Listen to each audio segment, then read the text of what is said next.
just popping away for the night. We've been using the car, run to the supermarket, bits and pieces like that. So no preconditioning, nothing like that. It's a nice warm day though, temperature in the low 20s. I haven't really done a long run on a warm day with this car. The weather's not been so great until now. So I'm just going to give it a quick go. We are at 11,404 miles. We are at 78% battery. I've got about 130 miles to do this weekend. Let's see how the efficiency goes by the time we get back. Okay, almost at where we're going to be tonight, just visiting some friends.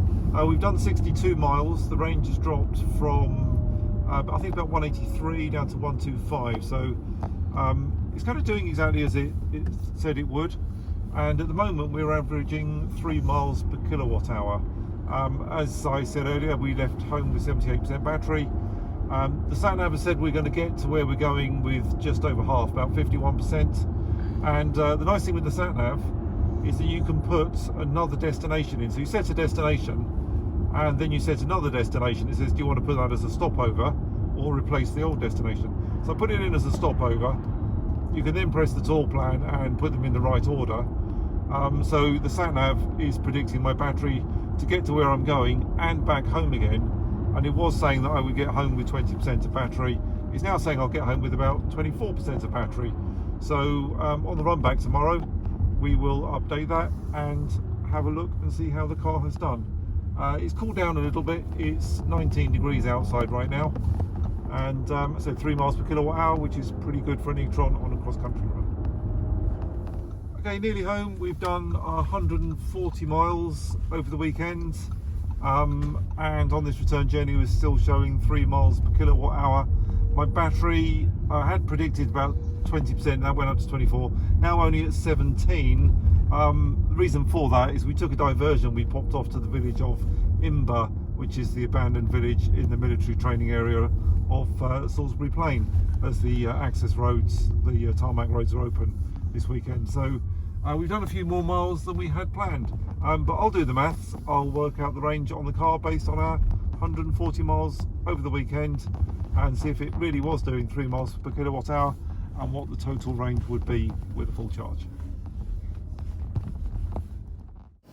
So here is the maths part. The car said it did 3 miles per kilowatt hour on the outbound and the return. So if it were to sustain that over the usable battery capacity, which is 86 kilowatt hours, that would give you a range of 258 miles. Looking at how many miles I drove and what the battery percentage went down by, I did 144 miles. Now in the video it said I went from 78 down to 17, 61%, that would be 236 miles. The calculation that's in front of you says 78 down to 19, because when I got back in the car it said 19% remaining.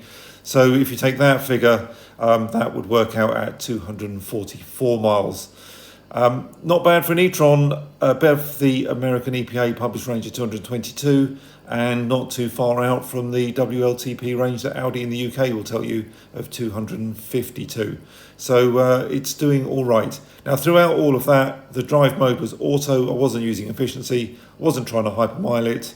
It was with the air conditioning in eco mode, giving us plenty of comfort, and you know, not trying to drag out the range and be super efficient. It's just driving it, and it does show that the car somewhere between the 235 and 255 miles, depending on which version of the maths you choose to use.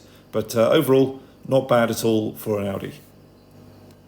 So a big factor, I think, is how fast you drive. As you've seen, I've done motorway range tests, and that is a lower figure, 207 in the winter, and of course the temperature makes a big difference. It was a 20 down, going down to 18 on the outbound journey, much lower in the mid-teens, kind of 15 degrees on the way back. So a little bit cooler on the return journey. Maybe on a warmer day it would do better still, and on a cooler day it wouldn't go quite so far.